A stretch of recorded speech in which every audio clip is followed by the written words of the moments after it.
Hello, moi c'est Noah. Ici on décrypte la politique autrement, avec une seule obsession, comprendre ce qui se joue vraiment pour 2027. En 2027, est-ce qu'on va encore choisir un président sur un projet, ou est-ce qu'on va finir par choisir en fonction des identités, des ethnies, des origines qu'il veut représenter? Parce que si on continue sur la trajectoire actuelle, le risque n'est pas juste d'avoir une campagne tendue, le risque, c'est une élection où la question implicite devient: qui es-tu avant?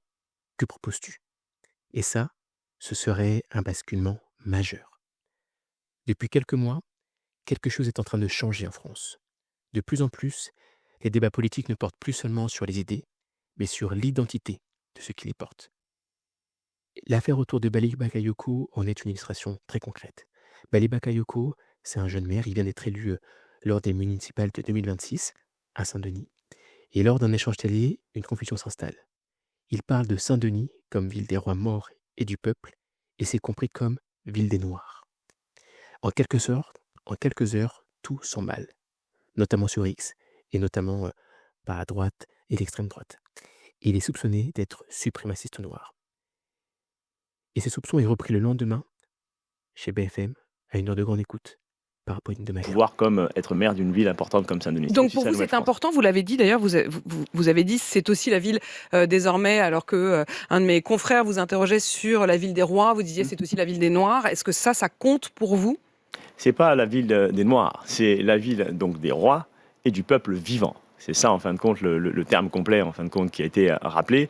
Et donc, du coup, Sans preuve. La viralité est immédiate.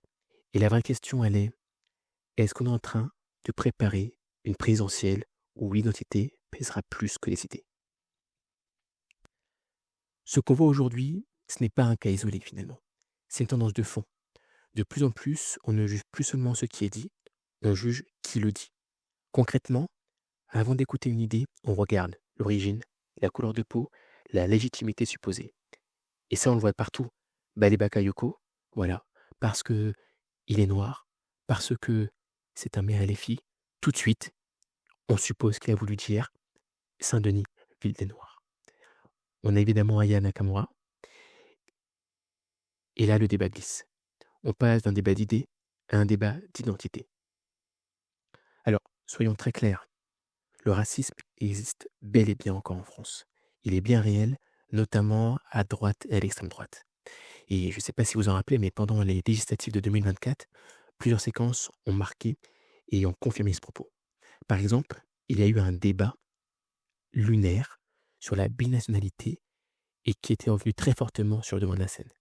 Des responsables du Rassemblement national, par exemple Sébastien Chenu, avaient défendu l'idée de limiter l'accès à certains postes, notamment dans les fonctions régaliennes, aux personnes n'ayant qu'une seule nationalité, évidemment, la nationalité française. Et ces séquences ont largement circulé. Donc oui, il y a des insultes racistes, il y a de la discrimination, il y a des violences racistes. Et en parallèle, il se passe autre chose.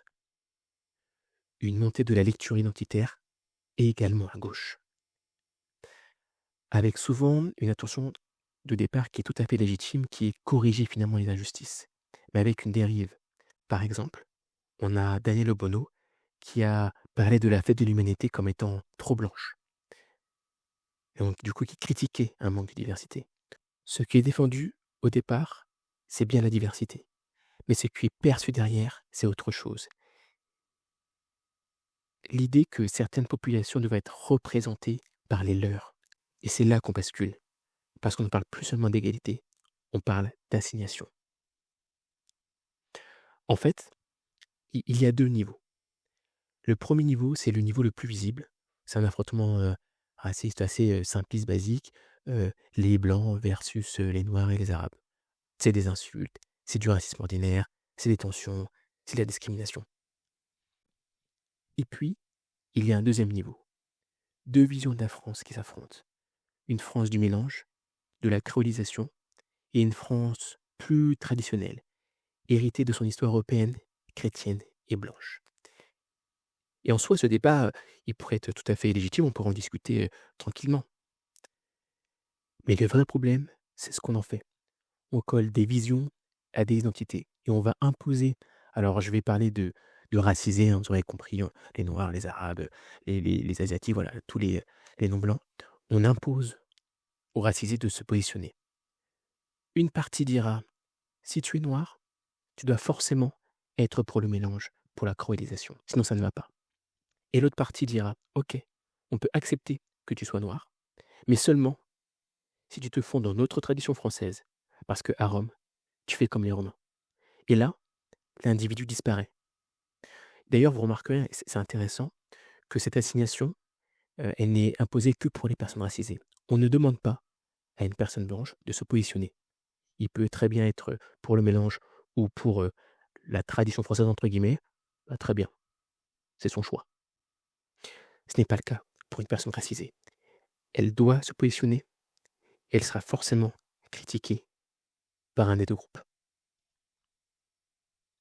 Et c'est là que ça devient dangereux, parce que les deux camps fonctionnent en miroir.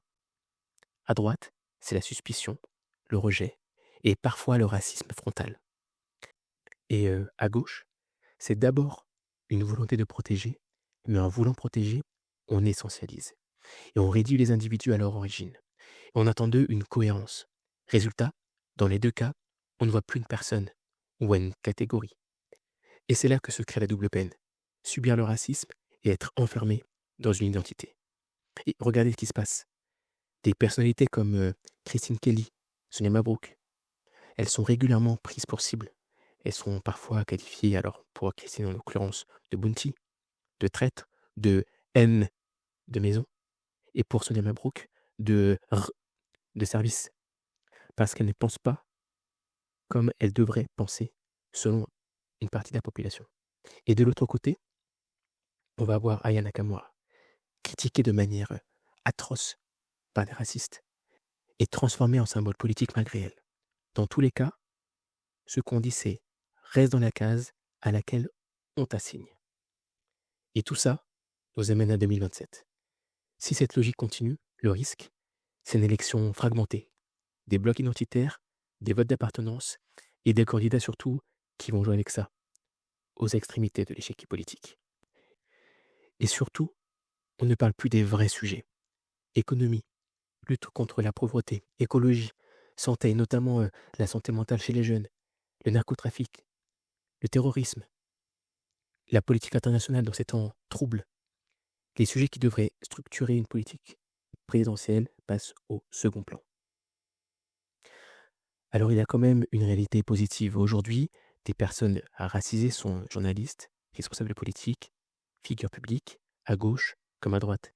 Elles ont investi ces espaces. Mais le combat n'est pas terminé.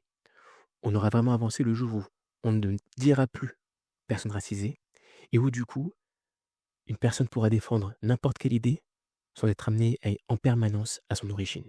Et aujourd'hui, ce n'est pas encore le cas. À droite évidemment, mais également à gauche. Parce que sinon, on ne supprime pas les cases, on les redessine autrement. Et j'ai vraiment envie d'avoir votre avis là-dessus. Est-ce que vous avez l'impression que le débat public devient de plus en plus identitaire, à droite comme à gauche? Est-ce que vous vous êtes déjà senti enfermé dans une case ou au contraire témoin de cela? Et surtout, est-ce que vous pensez que ça va peser sur 2027? Dites-moi tout en commentaire. À bientôt.